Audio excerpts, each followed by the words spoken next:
Hi, this is Naresh Kumar. Welcome back maths Naresh ఈ class. First time మన channel మీరు చూస్తున్నట్లయితే సబ్స్క్రైబ్ చేయండి, అలానే వీడియోని లైక్ చేయండి, మీ ఫ్రెండ్స్ కూడా షేర్ చేయండి. ఇవాళ ఇంటర్మీడియట్ సెకండ్ ఇయర్ మ్యాథ్స్ 2Bకి సంబంధించిన ఇంటిగ్రేషన్ అనే చాప్టర్లో నుంచి 2 మార్కులకి సంబంధించిన ప్రాబ్లమ్స్ని డిస్కస్ చేద్దాం. మొత్తం ఎన్ని ఉన్నాయంటే 1 2 3 4 ప్రాబ్లమ్స్. ఓకే, చాలా సింపుల్గా ఉంటాయి అన్ని 2 మార్కులకి సంబంధించిన ప్రాబ్లమ్స్. ఓకే, సో మరి ఫస్ట్ ప్రాబ్లమ్ని డిస్కస్ చేద్దాం. చూడండి, integral 2x³ by 1 plus x power 8 dx. So 2x³ by 1 plus x power 8 dx. Okay, ఒక్కసారి మీరు అబ్జర్వ్ చేస్తే న్యూమరేటర్కి డినోమినేటర్కి ఏదైనా రిలేషన్ ఉందా? డినోమినేటర్లో x పవర్ 8 ఉంది, న్యూమరేటర్లో x³ ఉంది. ఇప్పుడు చూడండి, నేను x పవర్ 8ని x పవర్ 4 హోల్ స్క్వేర్ రాయొచ్చు. సార్ మీరు ఇలానే ఎందుకు రాస్తున్నారు? ఎక్స్ స్క్వేర్ హోల్ పవర్ 4 రాయొచ్చు కదా. ఎస్, చూడండి, ఈ ఎక్స్ పవర్ 8 ఇలా రాసే అంటే ఏ పవర్ ఎం హోల్ పవర్ ఎన్ ఏమవుతుందంటే ఏ పవర్ ఎం ఇంటూ ఎన్ అవుద్ది అనమాట. అంటే X power 4 into 2 X power 8, X power 2 into 4 X power 8. అయితే ఈ రెండిట్లో ఏది కరెక్ట్ సార్? రెండు కరెక్టే. అయితే ఇప్పుడు మనం సబ్స్టిట్యూషన్ తీసుకోవడానికి ఏది తీసుకోవాలి? న్యూమరేటర్లో x³ ఉంది, ఎక్స్ పవర్ 4ని నువ్వు టీ అనుకో, ఎక్స్ పవర్ 4కి derivative 4x³ dx is equal dt అవుతుంది. ఎస్, x³ టర్మ్ ఉంది కాబట్టి మీరు దీన్ని మాత్రమే రాసుకోవాలి. ఎక్స్ పవర్ 8ని ఎక్స్ పవర్ హోల్ స్క్వేర్. సరే, ఎక్స్ స్క్వేర్ని టీ అనుకుంటే ఏమవుద్ది? ఎక్స్ స్క్వేర్కి 2x ఎక్కడుంది? అక్కడ వేరియబుల్ 2x³ ఉంది అక్కడ. కాబట్టి మీరు ఇది తీసుకోకూడదు సార్. ఓన్లీ ఎక్స్ పవర్ 8ని ఎక్స్ పవర్ 4 హోల్ స్క్వేర్ మాత్రమే రాసుకొని సబ్స్టిట్యూషన్ మెథడ్ని అప్లై చేయొచ్చు. ఎస్, కాబట్టి సో 2x³ అట్లనే రాస్తున్న న్యూమరేటర్లో ఉన్నదాన్ని. సో 1 ప్లస్ ఎక్స్ పవర్ దీన్ని 4 హోల్ స్క్వేర్గా రాయొచ్చు అని చెప్పాను, dx అనమాట. ఎస్, ఇప్పుడు ఈ ఎక్స్ పవర్ 4 ఉంది కదా, దాన్ని టీ అనుకుందాం. Put X power 4 which is equal to T. ఇప్పుడు దీన్ని ఎక్స్తో డిఫరెన్షియేటింగ్ చేస్తున్నా, ఎందుకంటే ఇంటిగ్రేషన్ ఈజీ అవ్వడం కోసం ఎక్స్ వేరియబుల్స్ అన్నిటిని టీ లేక మార్చేస్తున్నా. ఒక్క టర్మ్ కూడా ఎక్స్ ఉండకూడదు. ఇక్కడ ఎక్స్ ఉంది, ఎక్కడ ఎక్స్ ఉంది, సో ఆ మూడిట్లో ఎక్స్ ఉండకూడదు. ఓకే, టీ ఉండాలి. ఎస్, డిఫరెన్షియేటింగ్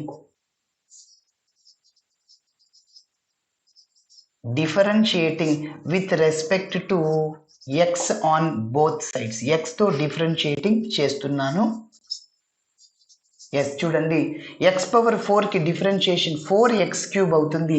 రైట్ సైడ్లో ఉన్న టీని ఎక్స్తో డిఫరెన్షియేటింగ్ చేస్తే dt బై dx, ఆ dx లెఫ్ట్ సైడ్కి వస్తే ఇంటూ dx అవుతుంది, is equal to dt. Yes, ఇప్పుడు మనము 2x³ వచ్చేటట్లు చేయాలి. ఇక్కడ 4ని 2 ఇంటూ 2 రాసుకోవచ్చు. కాబట్టి 2x³ dx is equal to ఇంకొక 2 ఉంటుందిగా, ఆ 2 డివైడ్ అవుద్ది అనమాట. రైట్ సైడ్కి వెళ్తే సో dt బై 4 అవుతుంది. ఎస్, కాబట్టి మీరు అబ్జర్వ్ చేయండి, 2x³ dx ఏం రాయొచ్చు? dt బై ఇక్కడ 2, ఒక 2 వచ్చేస్తుంది అనమాట. సో 4ని 2 ఇంటూ 2 రాయొచ్చు, 2 ఇంటూ 2. ఇక్కడ ఒక 2 అవసరం వస్తుంది, మనకి ప్రాబ్లం ఉంది కాబట్టి. ఇంకొక 2 ఉందిగా, ఈ 2 రైట్ సైడ్కి వెళ్తే డివైడ్ అవుద్ది. ఎస్, మళ్ళీ ఈ 2 ఇటు సైడ్ వస్తే ఇంటూ 4 అవుద్ది, 2 ఇంటూ 2 4, ఇదే వచ్చేది. ఓకే, కాబట్టి ఇప్పుడు ఈ రెండింటిని మనం ప్రాబ్లంలో సబ్స్టిట్యూట్ చేద్దాం. సో ఇంటెగ్రల్ 2x³ dx, దీని ప్లేస్లో ఏం రాయొచ్చు సార్? నేను డైరెక్ట్గా dt బై 2 రాయొచ్చు, dt బై 2 రాయొచ్చు, divided by 1 plus x power 4ని ఏం రాసుకోవచ్చు? టీ రాయొచ్చు సార్. ఎక్స్ పవర్ 4 ఇంకా స్క్వేర్ ఉందన్నమాట, ఆల్రెడీ ఇంకా మిగిలిందంతా రాసేసి. కాబట్టి 2x³ dx dt బై 2 రాసా, by 1 plus x power 4 t square. So direct formula integral 1 by 1 plus x square dx which is equal to tan inverse x అవుద్ది sir. tan inverse ఎక్స్కి formula. కాబట్టి ఇక్కడ 1 by 2 out సైడ్లో ఉంటుంది రాశాను. So tan inverse T అయిపోద్ది డైరెక్ట్గా, plus C అనమాట. బట్ మన ఆన్సర్ ఎక్స్ వేరియబుల్స్లో ఉండాలి, కానీ ఇక్కడ టీ ఉంది. ఇదంతా దేనివల్ల జరుగుతుందంటే T is equal to X power 4 అనుకున్నాం కాబట్టి మళ్ళీ దానికి సబ్స్టిట్యూట్ చేసేద్దాం. But T is equal to X power 4 which is equal to 1 by 2 into tan inverse of x power 4 plus c. That is our final answer. Okay, next problem ni discuss చేద్దాం. Second one మీరు ఒక్కసారి second వన్ని observe చేస్తే tan అలానే secant secant square ఉంది. tan x యొక్క differentiation secant square x అవుతుంది, tan x యొక్క డిఫరెన్షియేషన్ సీకెంట్ స్క్వేర్ x అవుతుంది. రెండోది నాలుగోది ఒకటే మోడల్. కాబట్టి సబ్స్టిట్యూషన్ మెథడ్ తీసుకోవాలన్నమాట. ఇక్కడ 16 అట్లనే రాసేద్దాం. ఇక్కడ tan x t అనుకుంటే స్క్వేర్ t స్క్వేర్ అయిపోద్ది, దాని యొక్క డిఫరెన్షియేషన్ న్యూమరేటర్లో వచ్చేస్తుంది. ఓకే, సో చూడండి, సో రెండో దానికి మనం ఏం చేస్తామంటే డైరెక్ట్గా put tan x is equal to heading పెడుతున్నా మీరు to find integral secant square x divided by 16 plus tan square x అన్నమాట dx. ఓకే,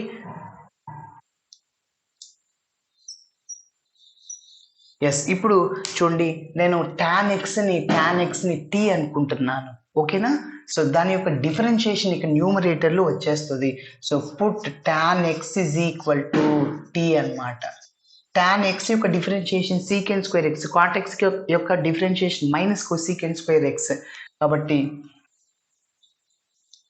tan కి డిఫరెన్షియేషన్ ఇక్కడ రాస్తున్నాను. So that is equal to ఇక్కడ secant square x, right side లో ఉన్న t ని x తో డిఫరెన్షియేటింగ్ చేస్తే dt బై dx, ఆ dx లెఫ్ట్ సైడ్ వస్తే ఇంటూ dx అవుతుంది, ఈజ్ ఈక్వల్ dt.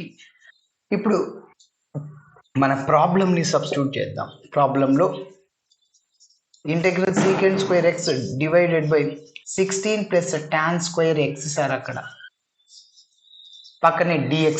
ఇప్పుడు చూడండి, secant స్క్వేర్ x dx బదులు ఏం రాయొచ్చు, నేను dt రాసుకోవచ్చు సార్.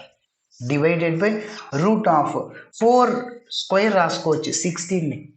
మళ్ళీ tan x into tan x, tan square x, tan x అంటే ఎంత t అనమాట, plus t square. Direct formula integral 1 by square root of a square plus x square. ఏ ఫార్ములా?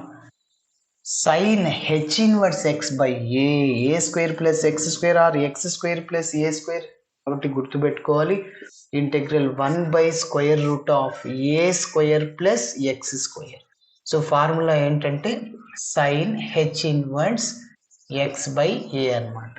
కాబట్టి అక్కడ వేరియబుల్ x, ఇక్కడ t, ఇక్కడ a is equal to 4. డైరెక్ట్గా substitute చేస్తే so which is equal to sin h inverse x by a. x అంటే t, a అంటే 4 plus c. But t ప్లేస్లో మళ్ళీ మనం tan x ని సబ్స్టిట్యూట్ చేయాలి. But tan x is equal to t. So is equal to sin h inverse of tan x by 4 plus c. Okay, ఇట్లా చేయాలి. ఇప్పుడు మనం 4వ ప్రాబ్లమ్ని చూద్దాం, ఎందుకంటే సేమ్ సబ్స్టిట్యూషన్ మెథడే. సో tan secant కాంబినేషన్లో ఉంది. tan x ఉండాలి అంతే, tan పవర్ 5 ఎన్నైనా ఉంటుంది, secantకి మాత్రం స్క్వేర్ ఉండాలి. Okay, next integral tan power 4x into secant square x dx. దీన్ని కనుక్కోవాలి. సబ్స్టిట్యూషన్ మెథడ్ని అప్లై చేస్తున్నా. చూడండి, tan x is equal to, so differentiating చేశాను, secant స్క్వేర్ x dx అవుద్ది. ఎస్, ప్రాబ్లం ఒక 2 minutesలో కంప్లీట్ చేసేస్తున్నా. చూడండి, ఇప్పుడు ప్రాబ్లమ్ని తీసుకుంటున్నా. Therefore integral tan power 4x into secant square x dx which is equal to, ఇప్పుడు చూడండి tan x ని ఏమనుకున్నా, t అనుకున్నా. tan పవర్ 4 అంటే t పవర్ 4 అనమాట. ఓకేనా? ఇది t పవర్ 4 అయిపోతుంది. ఇంకా secant స్క్వేర్ x dx బదులు ఏం రాయొచ్చు, dt. ఎస్, డైరెక్ట్గా formula integral x power n plus 1 by n plus 1, 4 plus 1 by 4 plus 1, t power 5 by 5 డైరెక్ట్గా ప్లస్ సి, అదే ఆన్సర్. బట్ t ప్లేస్లో ఏమనుకున్నాం, tan x, దాన్ని రీప్లేస్ చేయండి. So but t is equal to tan x. Okay, so that is equal to tan x whole power 5 అయినా ఒకటే, tan power 5x అయినా ఒకటే. tan x whole power 5 or tan x whole power 5 అంటే tan x ని 5 times multiply చేయి, tan x tan power 5x రాయొచ్చు. tan power 5 పవర్లోనే ఉంటుంది, బేస్లో x ఉంటుంది, divided by 5 plus c. Okay, ఇప్పుడు థర్డ్ వన్ని డిస్కస్ చేద్దాం. To find integral 2x into e power x square dx. Yes, చాలా simple substitution method. E power x స్క్వేర్కి ఎక్కడ మనకి ఫార్ములా లేదు సార్, కాబట్టి పవర్లో ఉన్న దాన్ని మనం t అనుకుంటాం. ఏదైతే ఇంటిగ్రేషన్ కష్టమో దాన్ని t అనుకుంటాం. ఈ పవర్లో ఉండేది, సైన్ ఆఫ్లో ఉండేది t అనుకోవాలి. కాస్ ఆఫ్ ఈ పవర్ x ఉందనుకో, అప్పుడు ఈ పవర్ x t అట్లా. సో ఆఫ్లో ఉండేదంతా మనం ఏమనుకోవాలంటే t అనుకుంటున్నాం. సో ఇక్కడ x స్క్వేర్ బదులు మనం t అనుకుంటున్నాం. సో ఎక్స్ స్క్వేర్కి యొక్క డిఫరెన్షియేషన్ చేస్తే ఎక్స్ స్క్వేర్కి 2x, రైట్ సైడ్లో ఉండి టీని ఎక్స్తో చేస్తే dt బై dx అవుద్ది, అక్కడ లెఫ్ట్ సైడ్కి వస్తే dx అవుద్ది.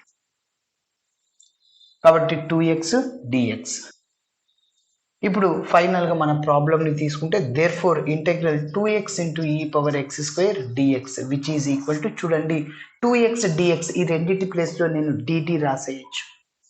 అదేవిధంగా ఈ పవర్ ఎక్స్ స్క్వేర్ అంటే టీ రాయొచ్చు డిటి. కాబట్టి ఈ పవర్ ఎక్స్ స్క్వేర్ బదులు టీ రాసే 2x డి ఈ పవర్ టీకి ఇంటిగ్రేషన్ ఈ పవర్ టీనే అయిపోయి ప్లస్ సి బట్ టీ ప్లేస్లో ఎక్స్ స్క్వేర్ని రీప్లేస్ చేయండి. So but T is equal to only X square అనమాట. ఇప్పుడు ఇందులో సబ్స్టిట్యూట్ చేస్తే so e power X square plus this is our final answer. ఇలా చేయాలి. Thanks for watching my video. Video నచ్చితే ఖచ్చితంగా మీ ఫ్రెండ్స్ కూడా షేర్ చేయండి. బాయ్.